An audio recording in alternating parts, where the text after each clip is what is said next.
di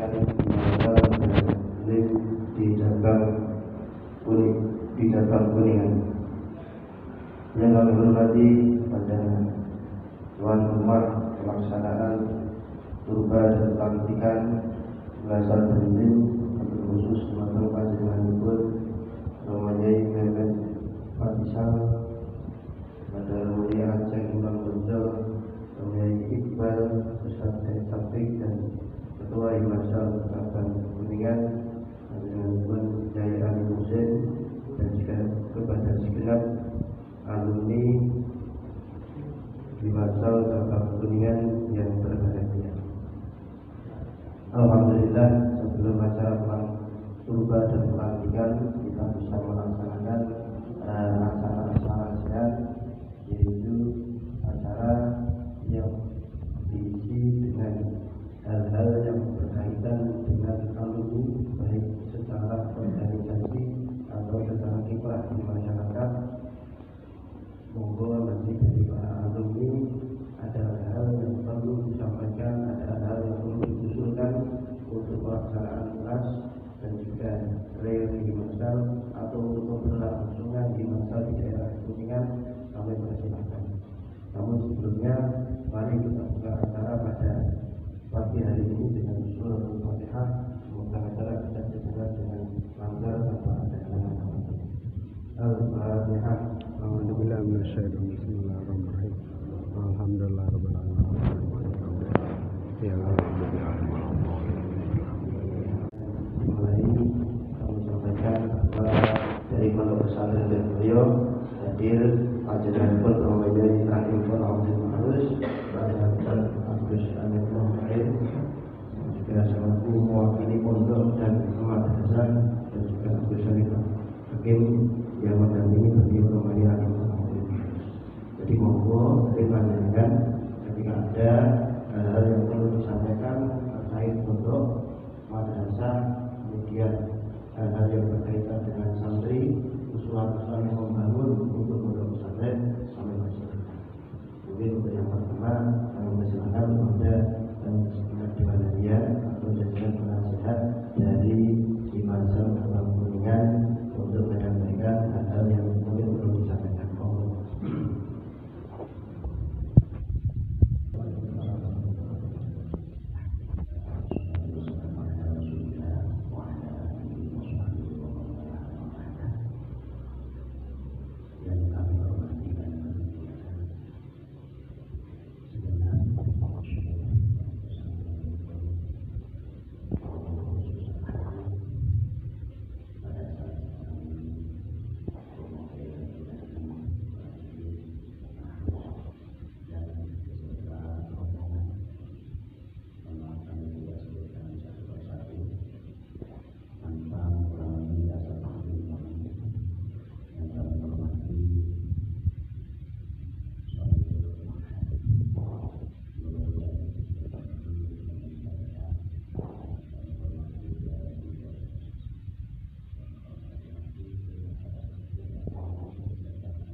Menambahkan dari yang beliau sampaikan dalam hal teknis, di Lensbayu Masuk sudah ada 25 pondok cabang yang sudah diwakafkan kepada pondok Lensbayu, dan semuanya ini sudah melalui prosedur seperti disampaikan kepada pengurus pondok, kemudian nanti dirapatkan di BPK sebuah pondok pesantren Lensbayu, dan akhirnya nanti akan diputuskan pondok ini bagaimana, sehingga nanti ketika ada pondok yang kita asaskan pada Himmasal ini biasanya dikonsultasikan kepada pondok itu nanti supaya sebaiknya bentuknya bagaimana, karena di Lensbayu sendiri itu ada 3 jenis pondok cabang.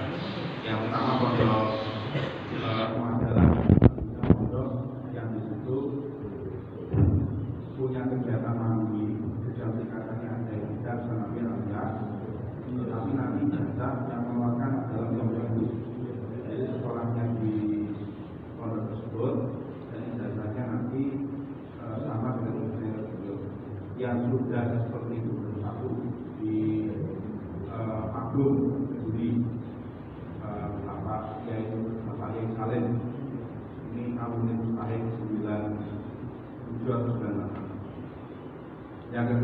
zonasi.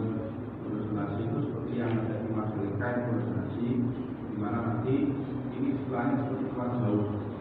Jadi bagian dari madrasah ini dari hadirin kelas 3, kelas 4, kelas 5. Ini nanti kalau sudah naik kelas 6 maka melanjutkan bindung. Di Majalengka ini alhamdulillah ini termasuk kode zonasi yang paling pesat perkembangannya daripada kode zonasi yang ada seperti komputer, kemudian masjid dan rumah. Pesat dalam hal apa? Majalengka itu termasuk paling banyak santri yang mendaftar langsung ke Majalengka.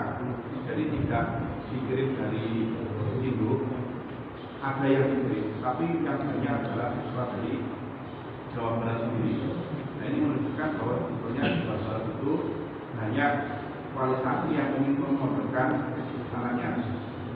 Potensinya sebetulnya sangat besar. Bahkan di Majalengka sendiri ini sampai fasilitasnya masih kurang. Sebagian kelas itu masih diselenggarakan di masjid karena ruang kelasnya itu masih belum selesai dibangun, masih menunggu dari para alumni. Kemudian asrama juga sama. Tetapi karena yang datang itu terus banyak, akhirnya ya mau tidak mau untuk sementara ini setelahnya diselenggarakan di masjid. Harapannya PAN ini bisa menyediakan lokal sehingga tidak perlu lagi sekolah di masjid. Kemudian sedikit menambahkan lagi terkait dengan masalah salah satu yang paling penting yang sering kami dengar di Polres Lagi adalah masalah itu tujuannya supaya alumni ini kompak dalam Toriko Masyarakat Boyo. Ini Toriko Al-Mustawal Jemaah Muhammadiyah Toriko Taklim Alum. Nah ini tentunya menjadi tanggung jawab kita bersama, tidak hanya pengurus. Jadi kalau ada alumni yang sama sekali tidak pernah ikut kumpulan, kadernya itu tidak ada. Ini perlu untuk didatangi. Barangkali bisa dari teman sekolah yang dulu bersama daerah, kalau tidak pernah kelihatan, atau dari pengurus. Ini kalau tidak pernah kelihatan jalan hilang, jauh sangat. Nah ini perlu dipahami supaya tidak bulat. Khawatir nanti justru ikut mereka yang tidak diundang oleh Polres Lagi. Sehingga dua program asal ini untuk pilih sabar mengunjungi teman-teman kuningan ini kan masih belum banyak ya, alumni kan masih belum banyak, sehingga jumlahnya masih bisa untuk didatangi yang tidak pernah kelihatan itu. Yang berikutnya sekarang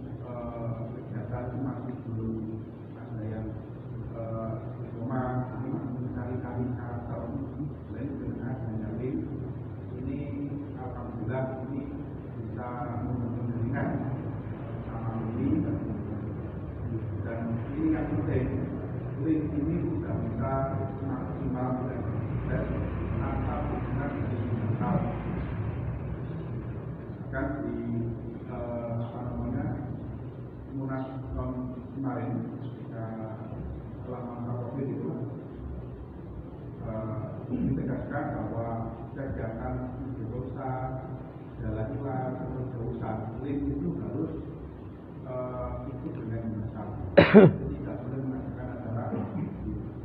Sehingga nanti kalau ada teman-teman link itu ingin mengadakan acara yang bisa dan bisa ada dengan masalah supaya tidak nanti anak-anak ketika ada ngaji ngaji safari Ramadan ini berkahnya daerah-daerah kering atau daerah yang tidak mengenal pondok pesantren akhirnya banyak sekali mereka mengenal Lirboyo akhirnya akibatnya seperti ini. Kalau itu seperti kuala menampung, ini juga berkahnya anak-anak tim yang mengadakan sahur Ramadan di daerah-daerah yang tidak dalam pesantren ini sangat berkah. Tapi resikonya yaitu beliau mendapat kebenaran santri yang banyak sekali, sehingga sebetulnya tadi ada zonasi ya. Ini tentunya mestinya disyukuri karena apa? Di zonasi ini lebih tertib. Anak-anak yang sudah mengalami di sana lebih tertib.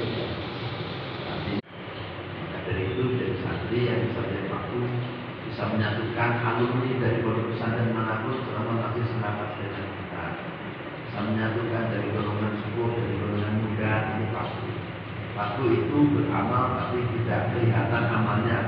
Ini akan menjadi evaluasi. Waktu itu untuk menentukan mereka itu kan tidak kelihatan kamunya, yang kelihatan kan kayunya.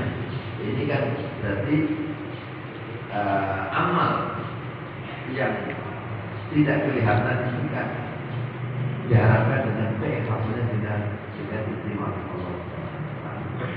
Nah, itu saja yang bisa saya sampaikan. Monggo.